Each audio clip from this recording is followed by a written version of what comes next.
नारद जी से पूछा है वंशी अर्जुन ने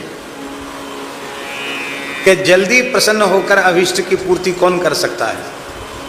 तो नारद जी ठहरे। नारद जी ने कहा अवधूत शिरोमणि दत्तात्रेय भगवान हैं, हो सकता जल्दी प्रसन्न हो जाए, हो सकता न हो तो न हो। अवधूत ऐसे ही होते हैं, हो जाए तो हो जाए। कहो बिना किसी प्रयोजन के भी प्रसन्न हो जाए, और कहो चाहे जितनी नाक रगड़ो न प्रसन्न हो। लेकिन हाँ, तुम प्रसन्न कर सको तो दत्तात्रेय जी यदि प्रसन्न हो जाएं तो तुम जो चाहोगे सो तुम्हें मिल जाएगा। अब तो ये दत्तात्रेय भगवान के पीछे लग गया। है अर्जुन। अब वो तो अवधूत ऐसी विचरण कर रहे हैं, जहां बैठने लग जाए वहां तुरंत झाड़ू लगा दे, पत्तों का आसन बिछा दे, फल ले आवे, जल ले आवे, और दत्त भगवान उसकी किसी सेवा को स्वीकार न करें। झाड़ा यहाँ बैठ जाए वहां कचड़े के ढेर में जाके, तो अवधूत उसकी किसी सेवा को स्वीकार न करें, उसको अपमानित करें, गाली भी दें, उसको प्रहार भी करने का प्रयत्न करें कि भाग जाए, लेकिन भागे नहीं वो। एक दिन दत्तात्रेय भगवान एक वृक्ष के नीचे जाके बैठ गए और कहा कि तू पीछे क्यों पड़ा है, भाग मेरे पास से। जब देखो तब आगे पीछे डोलता है। तो हाथ जोड़कर अर्जुन ने कहा कि प्रभु मेरा प्रयोजन तो केवल आपके चरण कमलों की सेवा है। अच्छा, बड़ा सेवक बनता है, तेरे दोनों हाथ व्यर्थ हो जाएं। इतना कहती उसके दोनों हाथ ऐसे हो गए, टोंटा हो गया, हाथों से कुछ न कर सके। अब हाथ से तो सेवा की जाएगी, हाथ से कुछ न कर सके तो कोई कैसे क्या करेगा। बेचारा टोटा हो गया, फिर भी पीछा नहीं छोड़ा, फिर भी साथ ही साथ लगा।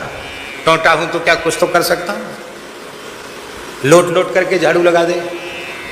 एक दिन दत्तात्रेय भगवान ने इसकी परीक्षा ली।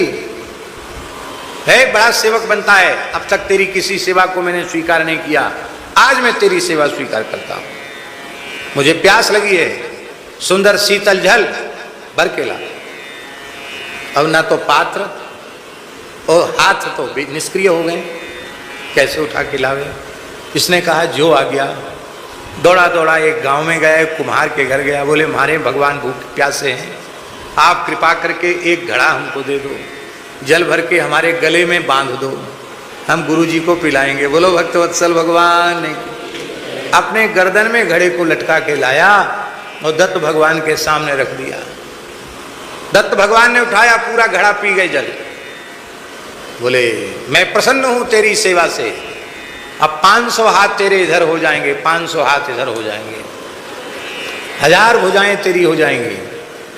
जब 500 धनुष लेकर एक साथ प्रत्यंचा चढ़ाकर जब एक साथ तू 500 धनुष लेकर युद्ध के मैदान में उतरेगा तो ब्रह्मांड में कोई लोकपाल दिक्पाल देवता भी तुझसे युद्ध में मुकाबला नहीं कर, तू अजय वीर अजय योद्धा होगा। संपूर्ण योग की सिद्धियां तुझे प्राप्त हो जाएंगी, तपस्वियों को जो तप की सिद्धियां होती वो तुझे प्राप्त हो जाएंगी, सब में व्याप्त होने की सिद्धि तुझे प्राप्त हो जाएगी।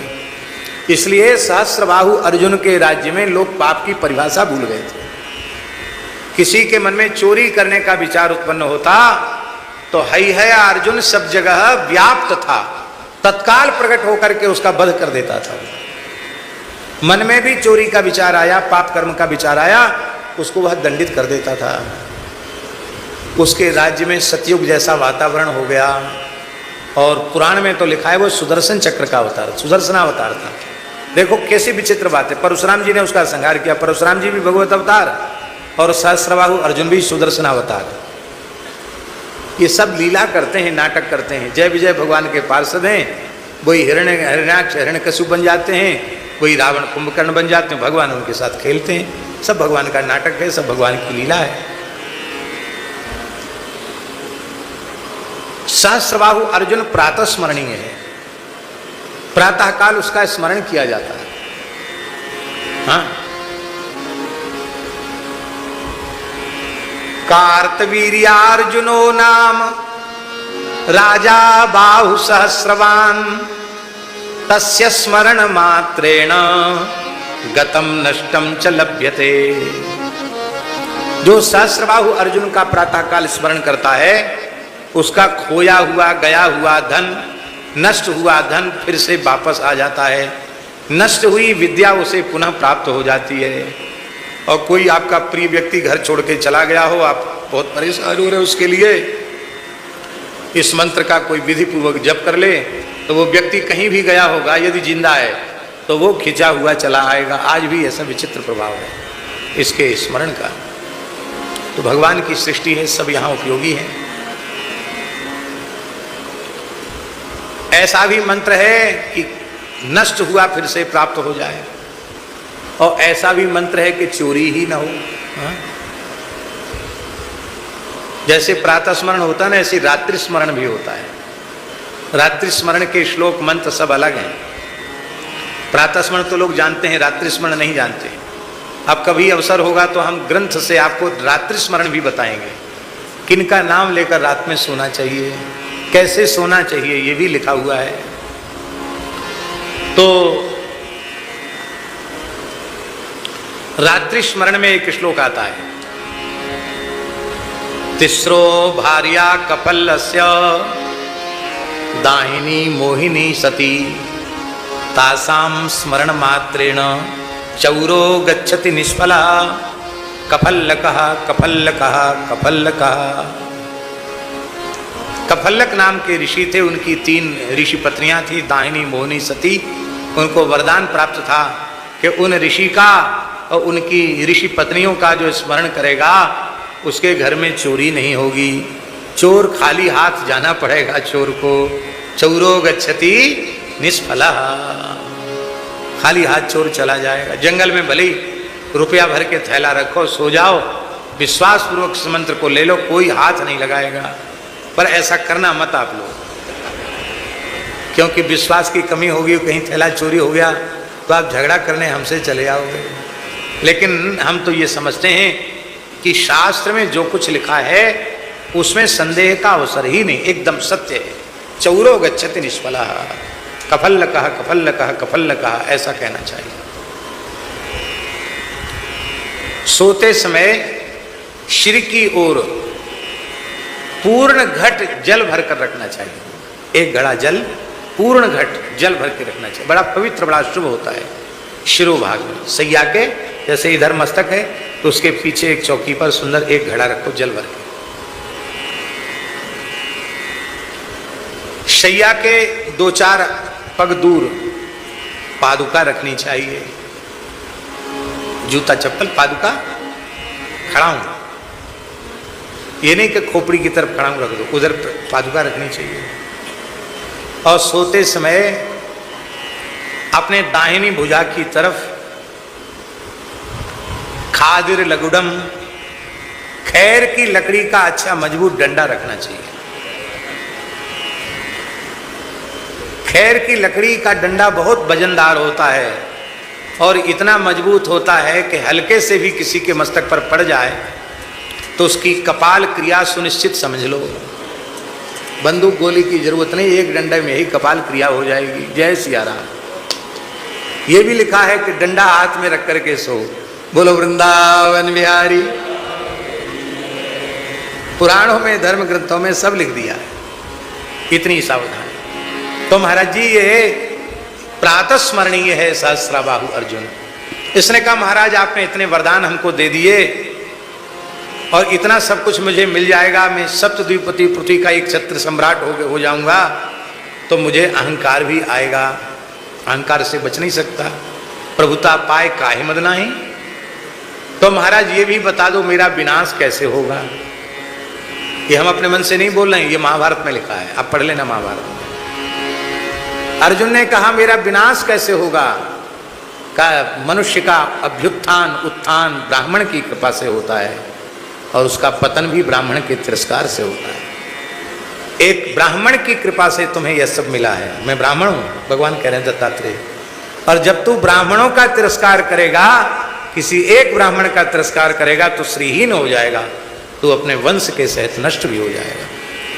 और जब जमदग्नि महर्षि का तिरस्कार कार्तवीर्यार्जुन के द्वारा हुआ तो खुद भी परशुराम जी के द्वारा वीर गति को प्राप्त हुआ और पुत्र भी मारे गए। ये दत्तात्रेय भगवान का भी स्मरण श्री द्रुमल जी महाराज ने किया। कुमार सनक सनंदन सनातन सनत कुमार के रूप में भी उन्होंने प्रकट होकर के तत्व का उपदेश किया। हमारे यहाँ वैष्णव संप्रदाय में जो चतुर्थ संप्रदाय है, 4 संप्रदाय है, उसमें श्री निम्बार्क संप्रदाय की परंपरा को सनकादिक परंपरा कहा जाता है। क्या कहा जाता है? सनकादिक परंपरा।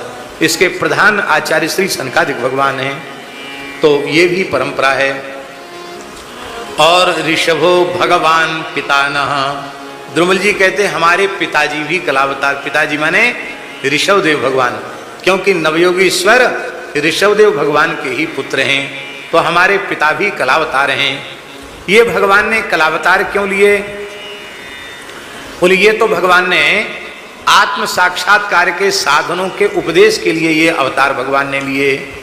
और भगवान ने हयग्रीव अवतार लेकर के मधु कैटभ नामक असुरों का संहार किया और उनके द्वारा चुराए हुए जो वेद हैं उनका ज्ञान पुनः श्री ब्रह्मा जी को प्रदान किया।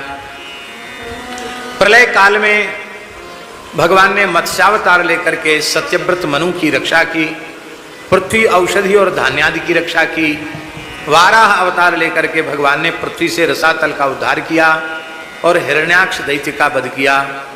कूर्मावतार लेकर के भगवान ने कौर्मे धृतोद्री रमृतोन्मथने स्वप्रतिष्ठे, भगवान ने समुद्र मंथन के समय मदराचल को कच्छप रूप धारण करके अपनी पीठ पर धारण किया और अमृतोत्पादन में भगवान उपयोगी सहयोगी बने। ऐसे भगवान ने कृपा की। ये भगवान के अंशावतार, पहले कलावतार बता दिए, अब अंशावतार बता रहे हैं। और ग्राहात प्रपन्नम अभिराजम मुंजदार्तम, ग्राहात प्रपन्नम इवराजम, इवराज माने गजराज, इव माने हाथी होता है। इवराजम प्रपन्नम इवराजम ग्राहात आर्तम प्रपन्नम अभिराजम ग्राहात अमुंचत। आर्त शरणागत गजराज भक्त को भगवान ने ग्राह के संकट से मुक्त किया। गजेंद्र मोक्ष की जो स्तुति है वो इतनी चमत्कारी है कि चाहे जैसा असाध्य संकट हो, श्रद्धा पूर्वक गजेंद्र मोक्ष के आप पाठ करने लग जाइए, आपके संकट की तत्काल निवृत्ति होगी। आप करके देख लो। और उसका सबसे बड़ा प्रभाव तो यह है कि जो व्यक्ति नित्य गजेंद्र मोक्ष का पाठ करता है उसको मृत्यु के क्षण में भगवान की याद अवश्य आएगी, इसमें संदेह नहीं। बहुत से लोग नित्य पाठ करते, दीनबंधु दास भी नित्य पाठ करते। जब से हमने इनको कहा, कितने वर्ष हो गए? 10-11 साल से करते हैं। छोटे स्तोत्र है, याद कर लो तो सोते सोते भी एक बार पाठ किया जा सकता है। ऐसी प्रसिद्धि है कि हाथों कष्ट में कहा गजेंद्र ने, री कहने के पहले पहले भगवान ने प्रकट होकर रक्षा कर ली। हरि हा कष्ट से मैं कहा, और री कहने के पहले पहले भगवान ने प्रकट होकर के गजेंद्र भक्ति की रक्षा कर ली।